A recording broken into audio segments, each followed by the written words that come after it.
pag-asa at saan natin hinuhugot ang ating pag-asa kapag ka ang buhay natin walang kapag-apag-asa.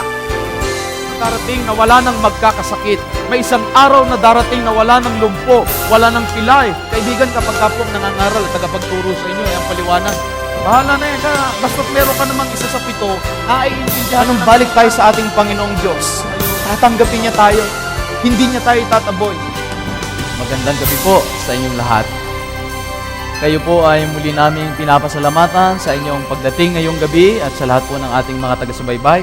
Salamat po ng marami sa paglalaan nyo ng inyong mahalagang mga panahon para noon ay magkaroon tayo ng panahon sa pag-aaral sa mga salita ng ating Panginoong Diyos. Isang masayang pagbati po mula sa Amazing Grace Media Productions ng Central Luzon Conference. Tayo pa rin po ay tumatalakay sa ating paksa na ang tanging pag-asa. At sa gabing ito, partikular nating pag-aaralan ang bantayog ng pag-asa. Ang bantayog ay pinakatanda o pinakakanlungan ng tinatawag nating pag-asa. Noong nakalipas na mga taon sa Bulacan, ay nagkaroon ng taon-taong pagoda yung mga tao doon.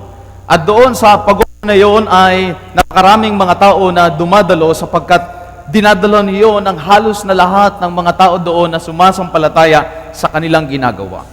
Makalipas ang ilang mga oras, ang maraming mga bangka ay napuno ng napakaraming mga tao doon sa Bulacan. At yung pagoda doon ay maraming mga bangka na sinasakyan nila ang dahan-dahang lumubog. At halos lahat ng mga tao, humigit kumulang sa 400 mga tao, ay nalunod dahilan sa yung kanilang mga hinahawakan na sana ay mananatili silang nakalutang, ay hindi sila nakayanan at sila ay lumubog. Yung kanilang pananampalataya na kanilang pinagtiwalaan ay inihatid sila hindi sa kaligtasan kundi sa kapahamakan. Mga kababayan, tayong mga Pilipino ay likas po na mga relihiyoso. Likas tayo na may paghahanap sa mga banal na bagay. Hinahanap natin ang kalooban ng ating Panginoong Diyos. Hindi mo matatawaran kung gaano ang pagnanais ng maraming mga tao na makaalam ng katotohanan. At kayo po, mga minamahal naming mga taga-subaybay, marahil ganyan din ang inyong saloobin. Hinahanap natin ang totoo sa pamamagitan ng ating mga iniingatang pananampalataya. Magkagayon pa man, tanging sa banal na kasulatan natin, masusumpungan ang hinahanap nating katotohanan. Sa bawat puso ng bawat nilalang, may pagnanais na malaman ang katotohanan. Hindi ito kayang punan ng mga material na bagay. May kulang pa rin.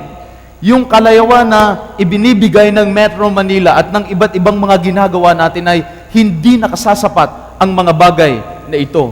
Hindi sapat yung mga makabagong teknolohiya na meron tayo ngayon para yung ating malalim na pagnanasa sa katotohanan ay maisang tabi at lubusan ng mawala sapagkat mayroong sa ating mga puso na lugar na tanging si Jesus lamang ang makakapuno at wala ng iba.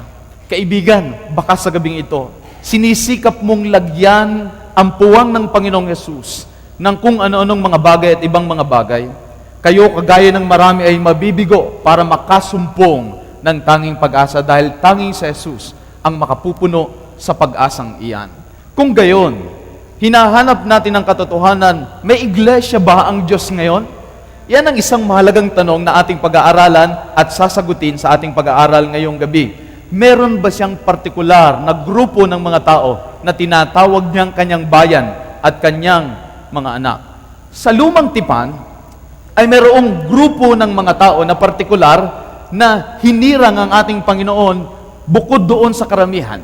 Marami ng mga tao ang tumalikod sa Panginoon at hindi tumalima sa pagsunod sa kanyang kalooban, pero mayroong kakaunting mga tao, ang pamilya ni Noah, ang siyang nalabi, o yung tinatawag natin na kakaunti na sumunod sa kalooban ng ating Panginoong Jesus.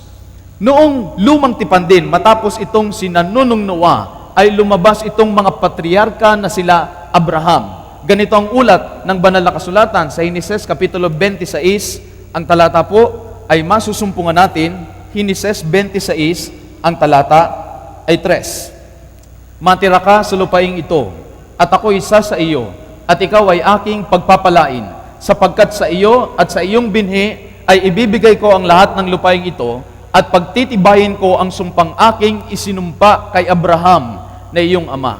Sa lumang tipan, yung lipi ni Abraham, kasama ng kanyang mga anak, kasama si Isaac, ay yung nalabi, yung partikular na grupo ng mga tao na ang ulat ng banal na kasulatan ay sumusunod sa kalooban ng ating Panginoon. Ito ang sabi sa aklat ng Heneses, Kapitulo 26, ang talata ay 5. Sapagkat sinunod ni Abraham ang aking tinig, at ginanap ang aking bilin, ang aking mga utos, ang aking mga palatuntunan, at ang aking mga kautusan. Sa banal na kasulatan po simula sa lumang tipan, nakikilala ang bayan ng Diyos o yung tinatawag na mga nalabi na kanyang mga pinili sa pamamagitan ng ganitong mga pananalita. Sila yung mga gumaganap ng bilin ng ating Panginoong Diyos. Sila yung dumirinig sa tinig ng ating Panginoong Diyos. Sila yung gumaganap ng utos ng ating Panginoong Diyos at ng mga kalooban ng ating Panginoong Diyos. Matapos ang panahon ng patriarkang si Abraham, ay sumunod naman ang pagkabihag ng mga Israelita doon sa Ehipto. At sa loob ng 420 taon, ang mga Israelita ay alipin doon sa Ehipto. Walang bayan ng Diyos sapagkat sila ay nasadlak sa pagkakasala. Muling pumili ng lalaki at mga lalaki ang ating Panginoong Diyos ng mga tao na tatawagin niyang kanyang bayan. Ito ay sa pamamagitan ni Moises. Si Moises, ang ayon sa Aklat ng Gawa, Kapitulo 7, ang talata ay 38, ay ganito po ang pag-uulat ng banal na kasulatan. Gawa 7:38. Ito'y yaong naroon sa iglesia sa ilang nakasama ang anghel na nagsalita sa kanya sa bundok ng Sinai. At kasama ang ating mga magulang na siyang nagsitanggap ng mga aral na buhay upang ibigay sa atin. Muli, ang katangian nila ng kanilang kapanahunan mula sa panahon ni Abraham hanggang sa panahon ni Isaac, ni Jacob at sa panahon ni Moises, sila yung mga nagsitanggap ng mga aral ng buhay upang bigay sa atin. At yung mga tao na tinatawag nating bayan ng Diyos mula sa sinaunang tipan, ay ganito ang paglalarawan sa kanila ng Biblia sa Deuteronomio Kapitulo 11, ang talata po ay masusumpungan natin sa talatang 1. Ito po ang sabi ng banal na kasulatan.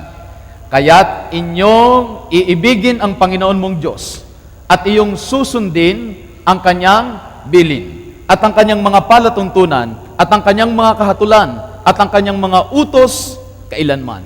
Nang ipinapangaral ni Moises sa mga Israelita yung kalooban ng Panginoong Diyos para noon sila ang bayang pinili o nabubukod sa napakaraming mga tao ang kanyang bilin, kanilang tutop din ang mga palatuntunan, mga kahatulan at ang kanyang mga utos kailanman. Maaaring nagtataas na kayo ng kilay sapagkat simula pa lang noong panahon ng paglalang sa ating pag-aaral na nakalipas na mahigit ng 10 gabi, na pag-aralan natin na ang mga tao ay palaging sumusuway saan? Sa kalooban ng Diyos.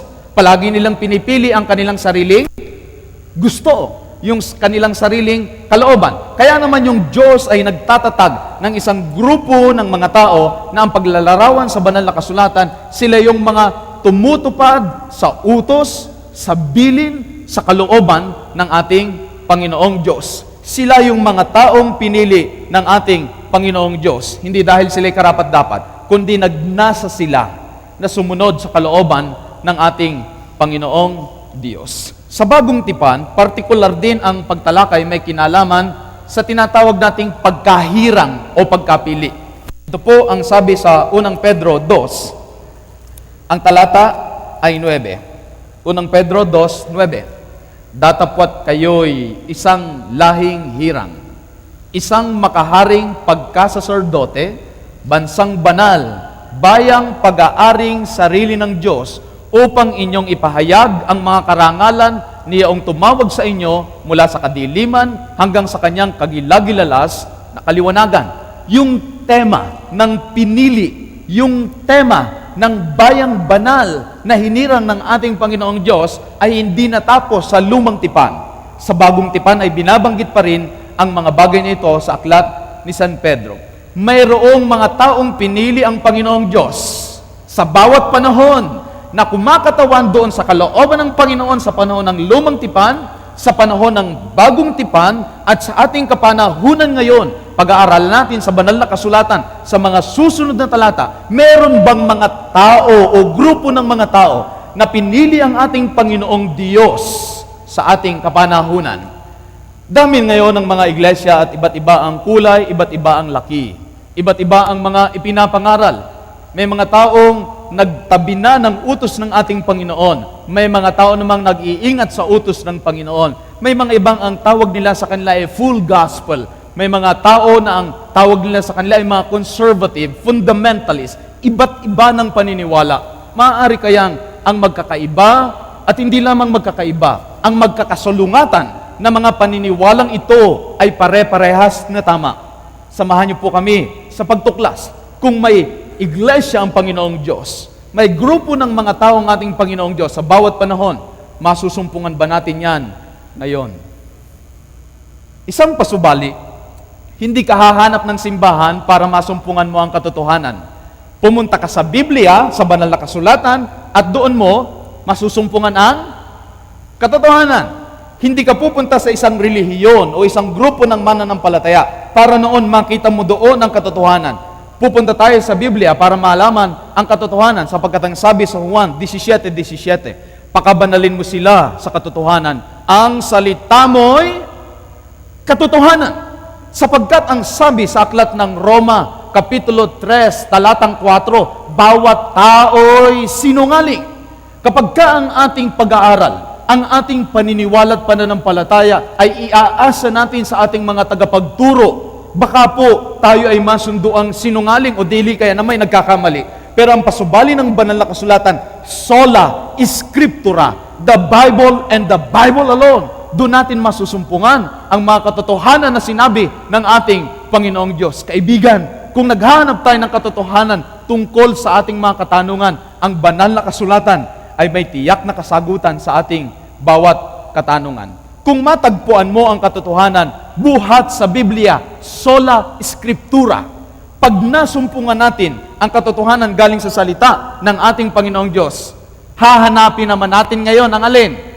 Ang simbahan na nagtuturo ng, salita ng Diyos. Hindi natin hahanapin ang katotohanan sa simbahan. Hahanapin natin ang katotohanan sa salita ng ating Panginoong Diyos sapagkat kagaya ng talatang binasa natin, ito ang totoo. Sa banal na kasulatan sa Batang Tipan ay binabanggit na ang tema kung anong iglesia ng Diyos. Halimbawa, sa unang Timoteo Kapitulo 3, ang talata ay masusumpungan natin sa talatang 15. Ito po ang sabi ni San Pablo. Unang Timoteo 3:15. Ngunit kung ako'y magluwat ng mahabang panahon ay upang maalaman mo kung paano ang dapat sa mga tao na ugaliin nila sa bahay ng Diyos, na siyang iglesia ng Diyos na buhay at haligi at suhay ng katotohanan. Sa banal na kasulatan, merong iglesia ang ating Panginoong Diyos. Merong grupo ng mga tao ang ating Panginoong Diyos. At ito daw ang haligi at suhay ng katotohanan. Nandito ang pundasyon ng katotohanan ng ating Panginoong Diyos. Sa isang librong ang pamagat ay The End of Religious Controversy, page 95. Ito po ang sabi at ililiwat ko na sa wikang Tagalog. The End of Religious Controversy, page 95. Meron na lamang natitirang nag-iisang katanungang dapat gawin. Ito ay ang alin ang tunay na iglesia. Sa paglutas ng nag-iisang tanong na ito, malulutas din natin ang bawat tanong tungkol sa mga kontrobersiya sa relihiyon na bumangon at iba pang makapupukaw. Ang tanong na dapat daw nating itatanong para malutas ang maraming kontrobersiya sa relihiyon ay alin ang tunay na relihiyon sang-ayon sa banal na kasulatan. Kaya muli po, ipahintulot natin sa gabing ito, yayamang ang salita ng Diyos ang katotohanan, bubuklatin muli natin ang mga sitas ng banal na kasulatan. At inaanyayahan ko po kayo na manatili sa pagsubaybay. Ano ang sabi ng banal na kasulatan tungkol sa mga katotohanan ito? Juan 8, talatang 32. Ito po ang sabi sa banal na kasulatan. At inyong makikilala ang katotohanan, at ang katotohanan ang siyang magpapalaya sa inyo. Ang taong naghahanap ng katotohanan ay makakakilala sa katotohanan. At pag nalaman natin ang katotohanan ito ang magpapalaya sa atin sa mga napakaraming maling paniniwala at maling mga pananampalataya. Muli, saan masusumpungan ng katotohanan? Ang katotohanan ay masusumpungan sa salita ng Panginoong Diyos. Kaibigan, yan ang sabi ng banal na kasulatan. Sa aklat ng Apokalipsis ay may mga binabanggit si Juan Revelador tungkol sa katangian ng isang iglesia. Ipinakita sa kanya sa mga pangitain niya sa banal na kasulatan sa Apokalipsis ang isang maputing babae na nararamtan ng maputi at pagkatapos ay ang kanyang kasuotan ay maputi at siya ay nagdadalang tao. Sa banal na kasulatan, ang babae ay kumakatawan sa iglesia at yung iglesia na ito ay dalisay sapagkat nagsusuot ng damit na maputi. Sapagkat sa Apokalipsis, may dalawang klase ng babae na binabanggit. Isang babae na dalisay at malinis at meron namang isang babae na nakadamit na kulay ube at napakarami niyang suot na mga kung ano-anong sari-saring mga palamuti na ang pangalan naman niya ay Babylonia. Ngayon, kung itong babaeng ito na nakaputi ay kumakatawan sa iglesia, ito ang patutuon natin sa 2 Korinto 11, ang talata ay 2. 2 Korinto 11, ang talata ay 2. Sapagkat ako'y naninibugho tungkol sa inyo ng paninibughong ukol sa Diyos, sapagkat kayo'y aking pinapag-asawa sa isa, upang kayo'y maiharap ko kay Kristo na tulad sa dalagang malinis. Ang iglesia sa Korinto na sinusulatan ni San Pablo ay inihahambing niya sa isang dalagang malinis na ihaharap sa ating Panginoong Jesucristo. Nasusundan po ninyo na yung dalagang malinis, yung nakasuot ng puti na babae sa aklat ng Apokalipsis ay siyang kumakatawan saan? Sa iglesia o sa bayan ng ating Panginoong Diyos. Sisimulan natin ang pagtugaygay sa iglesia, doon pa lamang sa langit. Ang sabi ng Apokalipsis 12, ang talata ay 7, nagkaroon ng pagbabaka sa langit. Si Miguel at ang kanyang mga anghel ay nakipagbaka sa dragon, at ang dragon at ang kanyang mga anghel ay nakipagbaka kay Miguel. Ngunit hindi sila nanganalo sa pakikipaglaban lang sa ating Panginoong Diyos, at inihagis ang malaking dragon, ang matandang ahas, ang tinatawag na Diablo at Satanas, ang dumadaya sa buong sanglibutan. Siya ay inihagis sa lupa at ang kanyang mga anghel. Itong si Satanas, sino daw po siya? Si Satanas na dragon. Ano ang ginagawa ng dragon? Dumadaya kanino? Sa buong, dumadaya sa buong sanglibutan. Itong dragon na ito, tatandaan niyo po, sapagkat malaki ang papel na gagampanan niya sa pag-aaral natin sa gabing ito sa aklat ng Apokalipsis. Siya kasama ng kanyang mga anghel ay itinapon dito sa lupa. Ang unang kasaysayan, si Satanas ay lumaban sa ating Panginoong Diyos. Sinong nanalo? Nanalo si Kristo, natalo si Satanas. Ngayon, itong si Satanas na dragon, okay? Ito ang sabi sa hula sa Apokalipsis, Kapitulo 12, ang talata ay 4. Apokalipsis 12:4. At lumagay ang dragon sa harapan ng babaeng manganganak na. Sino po yung dragon? Si Satanas. Saan siya pumunta? Sa harapan ng babae na manganganak na. Yung iglesia. Okay, nakakasunod kayo. Upang lamunin ang kanyang mga anak pagkapanganak niya. At siya'y nanganak ng isang anak na lalaki na maghahari na may panghampas na bakal sa lahat ng mga bansa. Yung babae, yung iglesia ay inabangan ng dragon ang kanyang panganganak. At yung kanyang anak ay isang lalaki na naghahari o maghahari na may panghampas na bakal sa lahat ng mga bansa. At yung kanyang anak ay inagaw na dinala hanggang sa Diyos at hanggang sa kanyang luklukan. Ito ay kumakatawan kanino? Sa ating Panginoong Hesukristo. Yung babae ay kumakatawan sa iglesia. Yung anak ay binantayan ng dragon. ni Satanas para puksain siya. Pero yung anak ay napuksa ba ni Satanas o hindi? Hindi. Siya'y inagaw, dinala hanggang sa Diyos, at hanggang sa kanyang luklukan. Naalala niyo po ba yung mga nakalipas nating pagtalakay? Nang ipanganak ang ating Panginoong Jesus, kaagad na ipinag-utos ni Herodes ng kanyang maalaman na ipinanganak ang Mesiyas na patayin ang mga sanggol mula sa 2 taon pababa. Dahil nasaan yung dragon? Nasa harap ng babae na manganganak. Ano ang gagawin ng dragon? Lalamunin ang anak ng babae, ang anak ng iglesia, o ang ating Panginoong Hesukristo. Kaya itong si Satanas, simula nang lumalaki ang ating Panginoong Jesus, ay kanyang tinutukso, kanyang dinadaya, pinipilit niya na mapaniwala na ang Satanas ang prinsipe ng sanglibutang ito, pero nagapi ng Panginoong Jesus ang bawat pagtukso. Isang mabuting balita sa bawat isa sa atin, sapagkat maaari din tayong makapanagumpay sa bawat tukso na darating sa ating buhay sa pamamagitan ng tulong ng ating Panginoong Jesus. Hindi na kontento itong si Satanas na tinutukso niya ang ating Panginoong Jesus. Dumating sa punto na ipinalasap ni Satanas ang kanyang matinding galit sa anak ng Diyos sa pamamagitan ng mga parusa, mga pasakit, sapagkat hinihintay ni Satanas ng ating Panginoong Jesus kahit na sa isang kaunting pagkakataon ay magkasala. Ngunit ang ating Panginoong Jesus ay naging mananagumpay. Kaya ang ulat sa banal na kasulatan, ang mga tao sumasampalataya sa Kanya ay nagtatagumpay sa pamamagitan ng dugo ng kordero. Lahat tayo loser, lahat tayo failure, lahat tayo makasalanan. Kung magtatagumpay man tayong lahat at tayo maliligtas, ito'y sa pamamagitan ng dugo at sakripisyo ng ating Panginoong Jesus. At nang ang ating Panginoong Jesus, akala ni Satanas ay napatay na niya, nabuhay na maguli. Natupad ang sabi sa Apokalipsis Kapitulo 12, talatang 5, at ang kanyang anak ay inagaw na dinala hanggang sa Diyos at hanggang sa kanyang luklukan. Ang ating Panginoong Jesus, nang siya ay nandito sa lupa, siya ay nagtatag ng kanyang iglesia.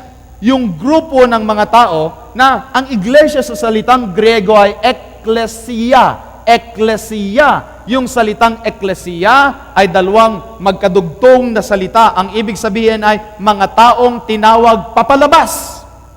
Mga taong tinawag papalabas. Nagtayo ang Panginoong Hesukristo ng grupo ng mga tao na tinawag papalabas. Saan sila tinawag? Mula sa kadiliman, sabi ng unang Pedro 2, kanina yung binasa natin, mula sa kadiliman patungo sa kagilagilalas na kaliwanagan. Mula sa pagkakasala patungo sa pagsunod sa ating Panginoong Diyos. Mula doon sa pagkakamali patungo saan? Sa katotohanan. At ang sabi sa banal na kasulatan sa aklat ni San Mateo Kapitulo 16, ang talata ay 18. Ito ang sabi ng Panginoon kay Pedro. At sinasabi ko naman sa iyo na ikaw ay Pedro, at sa ibabaw ng batong ito ay itatayo ko ang aking iglesia, at ang mga pintuan ng Hades ay hindi magsisipanaig laban sa kanya. Itinayo ng ating Panginoong Hesukristo ang kanyang tunay na iglesia sa lupang ito, sapagkat ito ay mahalaga. Uulitin ko po, ang iglesia ng ating Panginoong Hesukristo na itinatag ay mahalaga sapagkat sa pamamagitan ng itinayo niyang iglesia, ang mga pintuan ng Hades o ng impyerno ay hindi makakapanaig. Maliligtas lamang tayo kay Satanas at sa mga apoy ng Hades at ng impyerno sa pamamagitan ng pagkanlong ng bantayog ng ating Panginoon. Walang iba kundi ang itinatag niyang iglesia. Sinikap ni Satanas na wasakin si Kristo. Tama ho ba? Okay. Nanalo ba si Satanas? Hindi. Kaya ang ginawa ni Satanas, ibinuhos niya ang galit sa iglesyang itinayo ni Kristo. Nakakasunod pa po kayo. Halos 2,000 taon na ang nakalilipas nang hindi matalo ni Satanas ang ating Panginoong Hesukristo, binalingan naman niya ang grupo ng mga tao na tinatawag na iglesia ng ating Panginoong Hesukristo para siya namang wasakin ni Satanas. Kaya sa nakalipas na mga taon at mga panahon, tayong lahat ay saksi sa kasaysayan kung paanong pinag-usig ng iba't ibang grupo ng mga tao ang mga Kristiyano. Sinunog silang kasama ng kanilang mga Biblia, ipinako silang pabaliktad, ang ilan sa kanila pinutol, pinaglalagari, pinagbabato, na ano pat ang mga sumusunod sa ating Panginoong Hesukristo. Ipinalasap ni Satanas ang kanyang pinakamalupit na galit. Kaya kaibigan sa gabing ito at mga kapatid, kung kayo ay nasa tamang relihiyon, nasa pananampalataya, huwag kayong magtaka na ipalalasap ni Satanas ang pinakamalupit niyang galit upang tayo ilayo sa paglilingkod sa ating Panginoong Diyos. Saksi tayo sa kasaysayan. Ang sabi ng kasaysayan ng mga Papa, The History of the Popes, Volume 2, page 334. Napakaraming bilang ang mga pinalayas mula sa kanilang mga tahanan, kasama ang kanilang mga asawa at ang kanilang mga anak. Sila ay mga hubad at mga hinubaran. Marami sa kanila ang hindi makataong pinagpapatay. Ano ba't kapag ka magbabasa kayo ng libro ng kasaysayan mula sa Dark Ages hanggang sa Day of Inquisition, hanggang doon sa Day of Persecution, sa nakalipas na daang mga taon, ay libo-libo hanggang milyon ang mga Kristiyano na sinikap na patigilin ni Satanas sa pangangaral ng katotohanan, sa pag-aangkin ng Biblia, ng salita ng ating Panginoong Hesus, ng sola scriptura, sapagkat may grupo ng mga tao simula pa noong unang panahon na naniniwalang tanging ang salita ng Diyos at tanging ang salita lamang ng ating Panginoong Diyos ang dapat pagbatayan ng paniniwala at pananampalataya at tanging panggagalingan ng katotohanan sa ikaliligtas ng bawat tao. Magtataka kayo minsan ngayon kung gaano kababang pagpapahalaga ang iniuukol ng mga kapatid at ng maraming mananampalataya sa salita ng ating Panginoong Diyos, na dumanak ang maraming dugo ng mga banal alang-alang sa salita ng ating Panginoong Diyos. Ito ang pagsasaysay kung ano ang nangyari sa iglesyang ito. Yung babae, ang sabi sa Apokalipsis 12:6, at tumakas ang babae sa ilang, na doon siya ipinaghanda ng Diyos ng isang dako upang doon siya ampuning, ilan daw po? 1,260 araw. Yung mga tinatawag nating mananampalataya noon ay tumakas mula sa Roma. At sila ay nakarating sa mga bulubunduki ng Alps, ng Australia, at doon sa tinatawag nating Waldenses. Yung Waldenses Mountains ay halos hindi napupuntahan ng mga tao, kaya doon sila nagtago sa mga kuweba sapagkat sila ay inuusig ng napakaraming mga tao. Sabi sa Apokalipsis 12, talatang 6, upang doon siya ampuning 1,260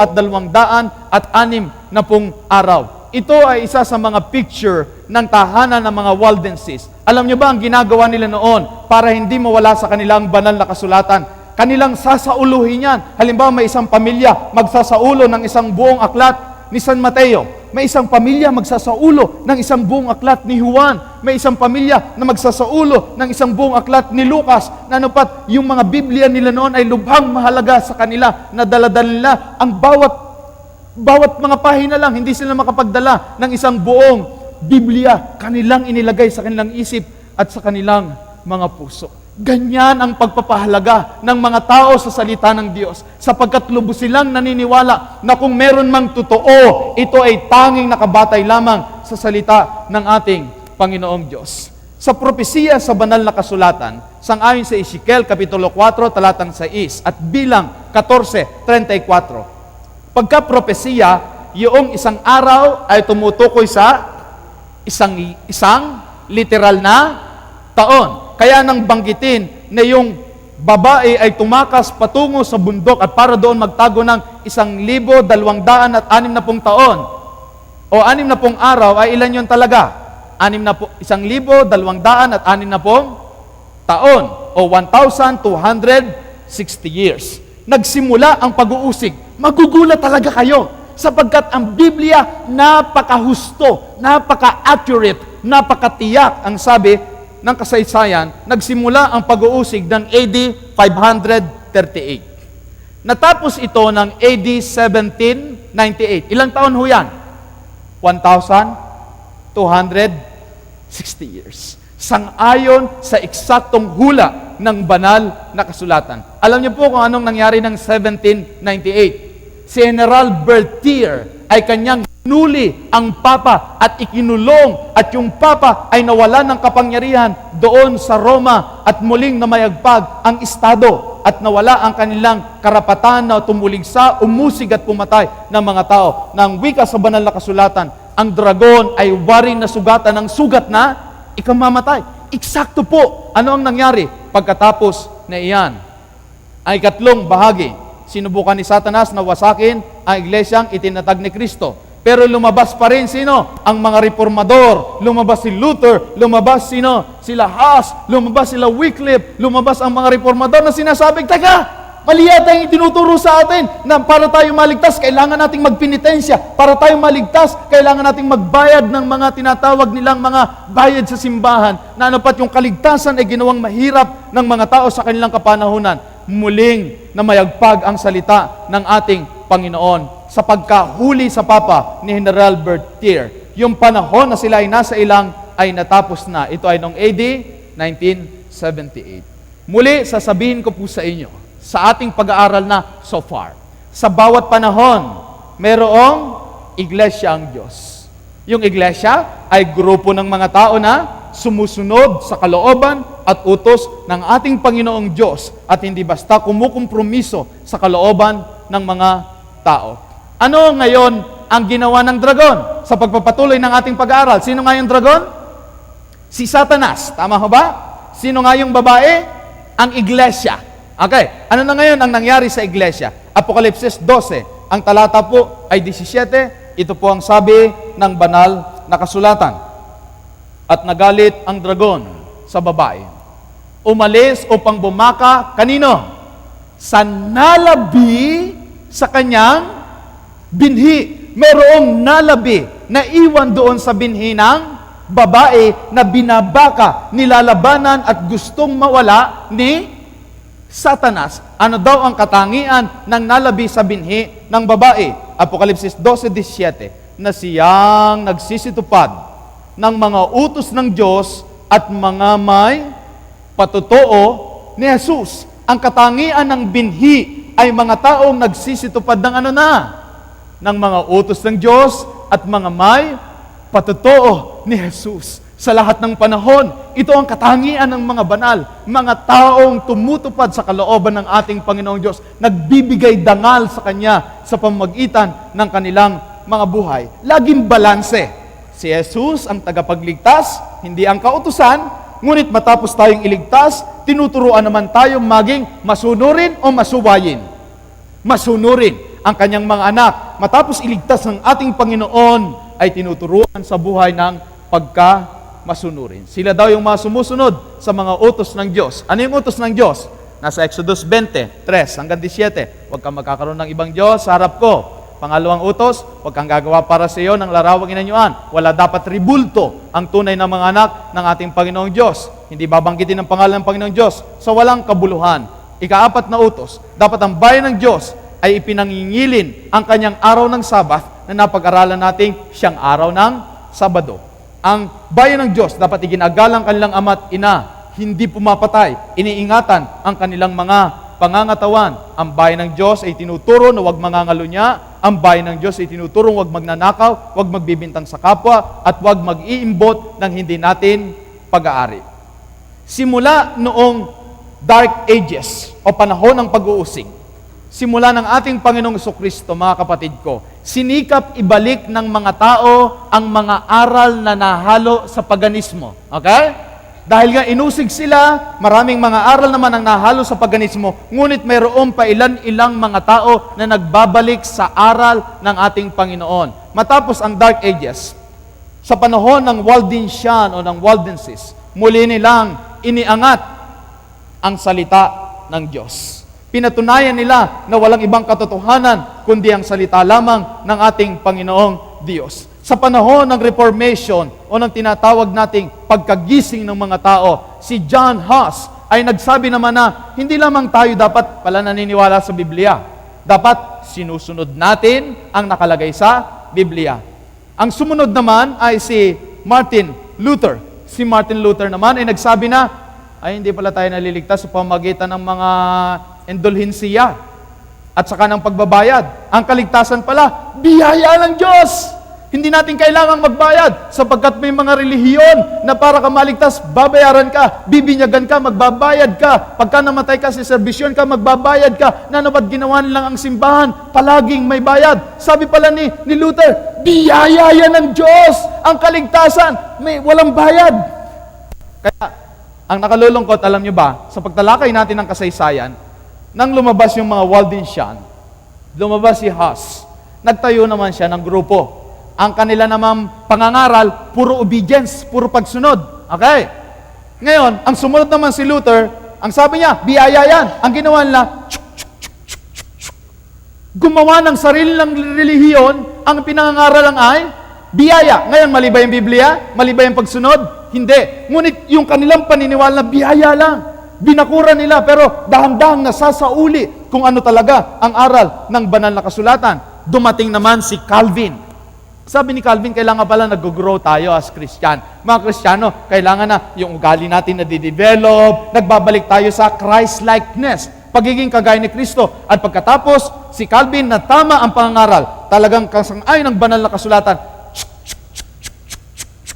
yung mga taong tagasunod niya, nagtayo ng iglesia, nagtayo ng relihiyon. Ang tanging paniniwala, growth.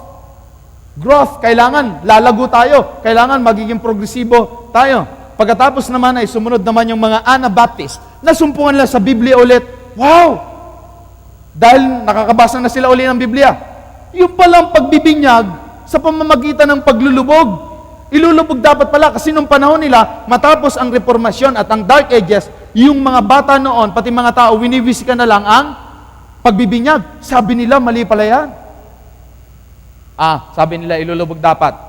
Kaya may mga grupo naman ng mga relihiyon, tinawag nilang sarili ng Anabaptist. At may sumunod pa dyan. Ang tanging aral nila, basta nabinyagan ka, nailubog ka, siya na yan. Wala nang growth, grace, obedience. Wow, nabinyagan ka, yan na yan. Yan ang kaligtasan. At nagtayo uli sila ng bakod sa kanilang paligid, yun ang kanilang relihiyon. Nasumpungan nila na dapat pala binibinyagan sa pamamagitan ng paglulubog. Yun na lang ang aral nila. Kaya ang tawag nila sa kanilang mga sarili ay mga Baptist. Sumunod ay si Wesley. Si John Wesley. Sumunod sa mga reformador. Sabi niya, alam mo, may natuklasan pa ako. Kailangan din pala na tayo'y nagpapakabanal. Holiness naman. Holiness naman, pinangangaral ni Wesley. Magpakabanal tayo sapagkat ang ating Diyos ay banal. Pagkatapos yung mga tagasunod ni Wesley, nagbakod din sa kanilang samahan at nagtayo ng reliyon. Ibinukod nila, isinangtabi nila yung iba, basta't ito lang yan. Banal ka lang, tama na yan.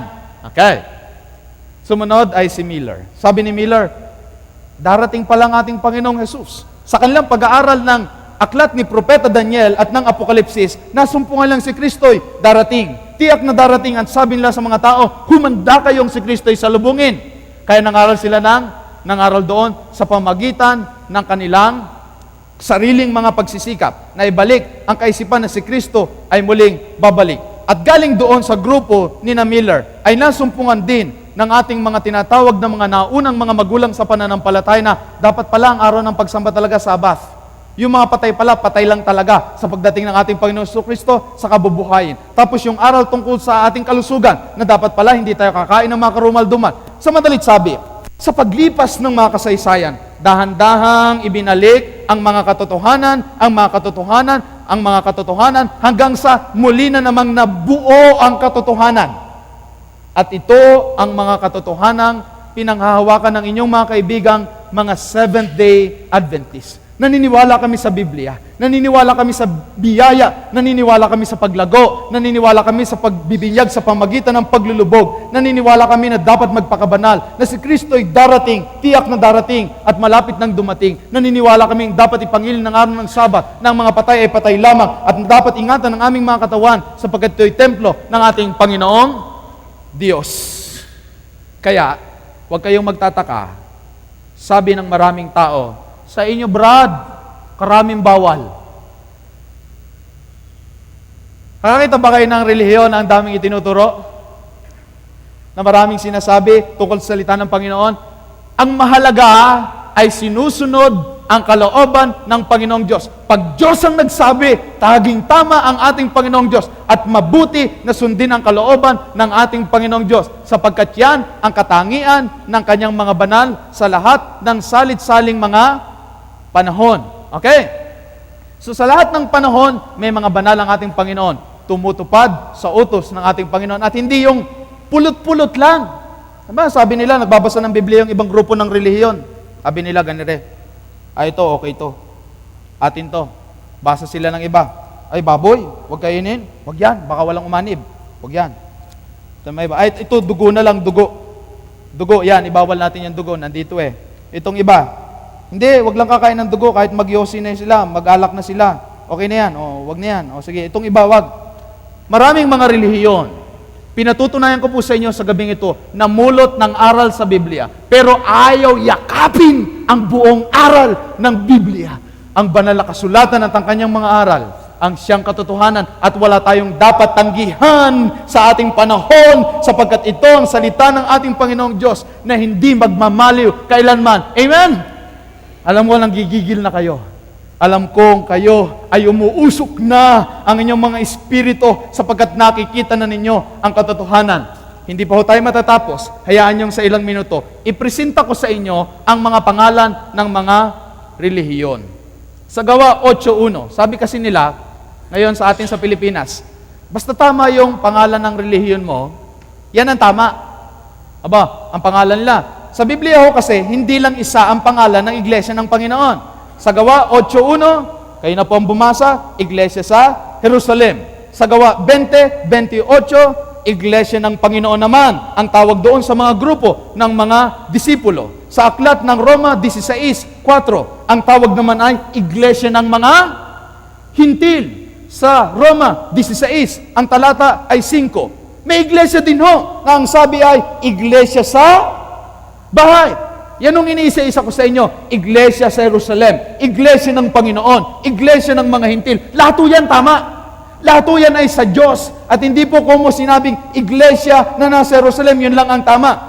Magtataka ho kayo, yung Iglesia ni Kristo na nasa Roma 16:16, may katabi ho eh. Yung nauna kong binasa, yung Roma 16:4, ano ang sabi? Iglesia ng mga Hintil.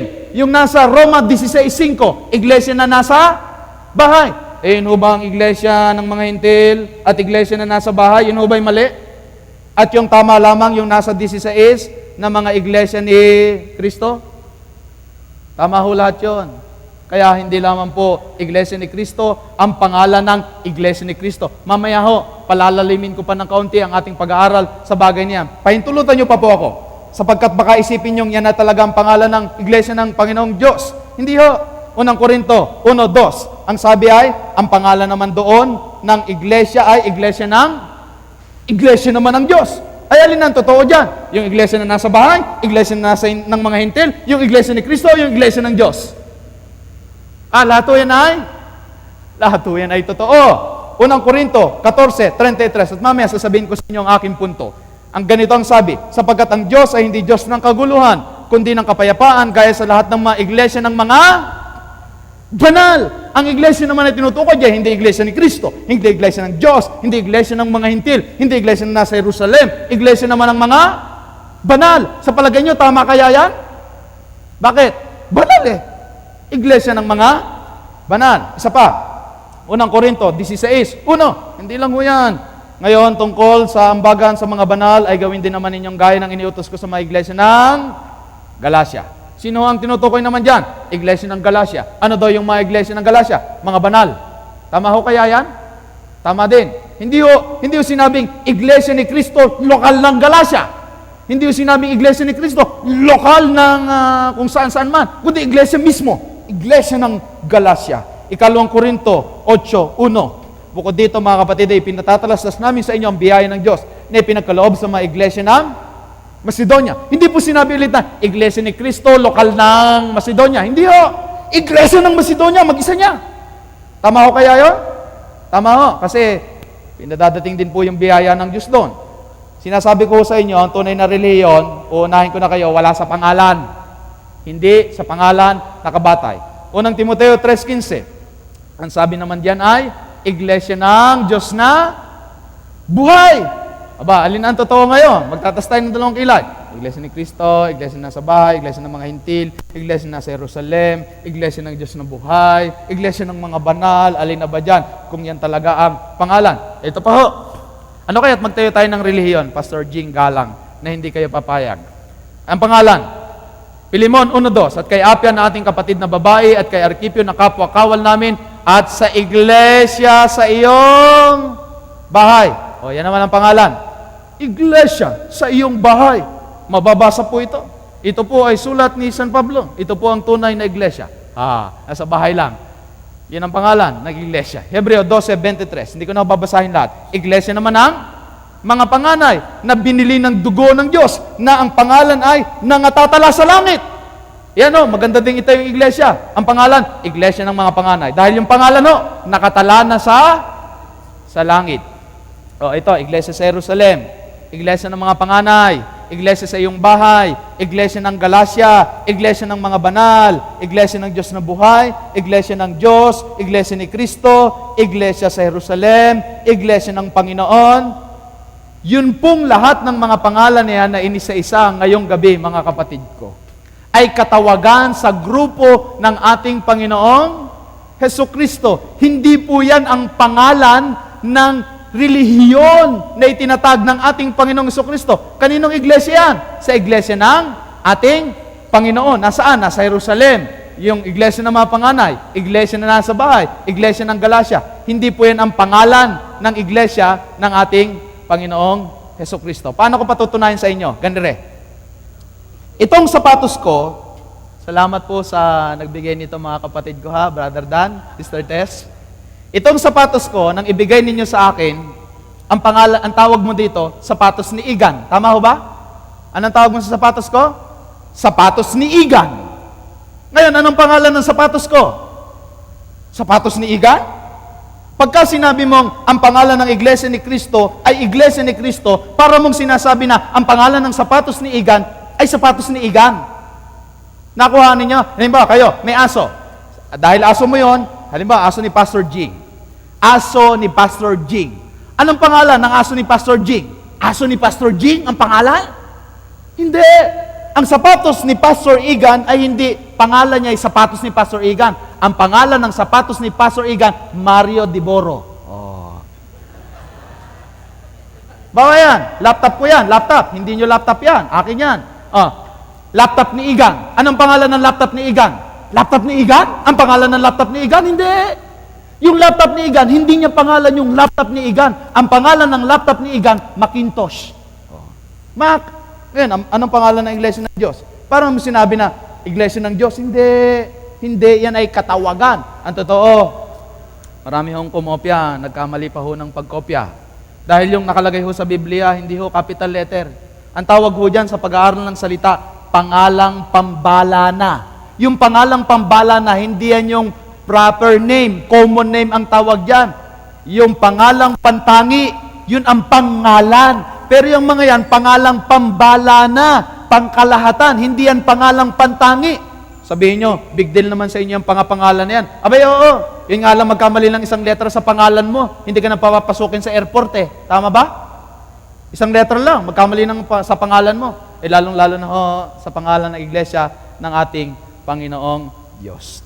Hindi po makikilala basta sa pangalan ang tunay na iglesia ng Panginoon.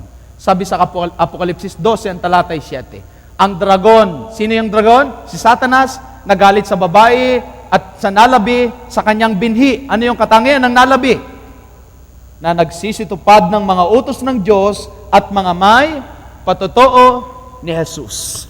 Ididiin ko ho ito ng kaunti pa. Nakakita na ba kayo ng sapatos na Nike? Sa Quiapo, makakakita kayo ng sapatos na Nike. Iba't ibang kulay, iba't ibang puro Nike. Tama ang logo, tama talaga, mukhang Nike. May check din, may check. Kaya lang, yung mga Nike na mabibili sa Quiapo, dyan sa Carriedo, at doon sa may parte ng Raon, at sa mga bangketa natin sa mga malls, na mabibili doon sa mga tiyanggi-tiyanggi lang, 350. Pwede ka pang makipagtawaran, ibibigay sa'yo 300. Nike! Nike! Tama ang logo, tama ang kulay, tama din yung pangalan. Nike talaga. Ang tawag ko dyan, peke, imitasyon, gaya lang, ginaya lang, yung original na Nike. Pag itinakbo mo yan, itakbo mo. Mag-basketball ka. Yung basketball ng mga lalaki, hindi matatapos ang laro, naunang natapos ang sapatos mo. Anong ibig sabihin ni Brother Igan ngayong gabi? Kaibigan, maraming namimeke sa tunay na relihiyon. Maraming gumamit ng logo, gumamit ng pangalan, pero substandard, walang quality. Ba't walang quality? Hindi sumusunod sa kalooban ng ating Panginoong Diyos. Hindi ipinapangaral ang salita ng ating Panginoong Diyos. Bahala na lang silang umimbento ng aral nila. Yung gusto nilang aral, yun lang ang kanila. Ang tawag ko po dyan, peke. Peke. At hindi maaasahan. Sa pagtuklas natin sa pag-aaral sa banal na kasulatan, sila yung tinatawag na Babylonia, maling aral. Sabi sa Apokalipsis 18:4, narinig ko ang ibang tinig na mula sa langit na nagsasabi, "Mangag silabas kayo sa kanya, bayan ko, upang wag kayong mangaramay sa kanyang mga kasalanan at wag kayong magsitanggap ng kanyang mga salot." Pinalalabas tayo sa maling aral, pinalalabas tayo sa maling paniniwala, at pinasusunod tayo sa pagsunod sa kalooban ng ating Panginoong Diyos. Pinalalayo tayo doon sa mga maling aral at pinalalabas. Kaya ang iglesia ay mga taong tinawag labas. Ngayon, kung lalabas sa mali, saan papasok? Ha? Lalabas daw eh. Ito ang sabi ng banal na kasulatan, Mateo 7:13. Kayo'y magsipasok sa makipot na pintuan, sapagkat maluwang ang pintuan, at malapad ang daang patungo sa pagkapahamak, at marami ang dooy nagsisipasok. Saan daw po tayo papasok? Sa makipot na pintuan. Mga kapatid ko, ngumiti po kayo ngayong gabi. Kayo na pumasok na sa makipot na pintuan.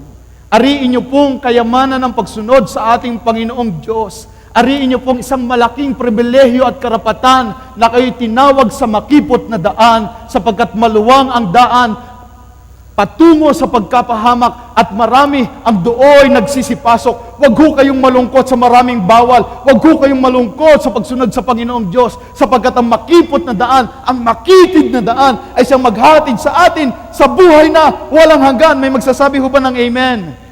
Ihatid tayo sa buhay na walang hanggan. Sa pagdating ng ating Panginoong Jesus, ito ang paglalarawan sa kanyang bayan. Naritoan niya, sabi ni San Juan, ang pagtitiyaga ng mga banal, ng mga nagsisitupad ng mga utos ng Diyos, at may pananampalataya kay Jesus. Nagbuntong hininga ang ating apostol at sabi, narito ang pagtitiyaga ng mga banal, ng mga nagsisitupad ng mga utos ng Diyos, at ng pananampalataya kay Jesus. Nananawagan ako sa inyo, mga taga-subaybay ko, mga mahal na kaibigan at mga kapatid, magtiyaga tayo sa pagsunod sa kalooban ng ating Panginoon, sapagkat tinatawag tayo sa banal na kasulatan ng mga banal, at tayo nahanda na sumalubong sa ating Panginoon. Ang Iglesia ng Diyos ay maaaring nasa minorya, kakaunti, pero hindi nakabatay ang dami sa pagiging tama. Ang Iglesia ng Diyos ay maaaring hindi pinakapopular. Madalang manalo sa paligsahan ng popularidad ang tama. Ang Iglesia ng Diyos ay maaaring hindi pinakamagara. Huwag kayong malulungkot na, pastor, ano lang ka ng simbahan nila? Siguro po tama sila. Hindi ho. Ang katotohanan hindi sa laki o liit ng inyong sinasambahan. Ang katotohanan ay mas mahalaga kaysa Diyos, kaysa arkitektura. Kaibigan, tinatawag ka ng Diyos sa kanyang bayan, sa bayang banal, sa bayang pinili, sa bayan na ililigtas ng ating Panginoong Diyos. At atin pong idalangin sa Panginoong Diyos na tayo'y maging matibay sa pananatili sa pagsunod sa kanyang banal na kalooban. At sa amin pong mga mahal na taga-subaybay, idinadalangin po namin, magpasya po tayo sa panig ng ating Panginoong Jesus. Sa ating paghahanap ng katotohanan, sa ating paghahanap sa daan sa buhay na walang hanggan, hindi tayo iniwang mag-isa ng ating Panginoong Jesus. Itinuturo niya sa atin ang daan sa buhay na walang hanggan. Ito ay ang daan ng pagsunod. Ito ay ang daan ng pagpapakabanal. Kaibigan, hindi ba't mabuting piliin si Jesus? Hindi ba't mabuting sumunod kay Jesus? Hindi ba't mabuti na makibilang sa grupo ng mga tao sa panahon ni Abraham, sa panahon ni Isaac, ni Jacob, ni Isaiah, ni Mika, sa panahon ni Pablo, ni Pedro? Hindi ba't magandang sumama tayo sa kanilang grupo? Sa grupo ng mga tao na sumusunod sa kalooban ng ating Panginoon. O aking kaligayahan, na sumama sa kanilang grupo. Hindi ba yun din ang gusto mo? Kung ganon ang inyong pasya, maaari ko buong makita ito sa pamagitan ng inyong pagtayo. Tayo'y mananalangin. Amen. Amen. Panginoon namin na makapangyarihan sa lahat. Sa lahat ng panahon at bawat pagkakataon, kayo ay nag-iwan ng inyong mga banal na anak upang mag-ingat ng inyong mga katotohanan, magparangal sa inyo sa pamamagitan ng buhay ng kabanalan. Sa gabing ito, Panginoon, pinipili namin ang buhay ng pagsunod. Pinipili naming sumunod sa aming Panginoong Hesukristo at sa lahat ng kanyang mga lingkod. Panginoon, aming buhay ay iyo. Samantalang kami nabubuhay, Panginoon, inyo sanang pakabanalin ang aming mga pagkatao. At sa inyong malapit ng pagpapakita sa mga lapap ng langit, kami ay maging mapalad na isama niyo diyan sa langit na bayan. Panginoon, tanggapin niyo po sana ang aming pagnanais at ang aming pagtatalaga sa gabing ito. Hinihiling po namin ang lahat, alang-alang sa banal na pangalan ng aming Panginoong Jesus. Amen. Amen.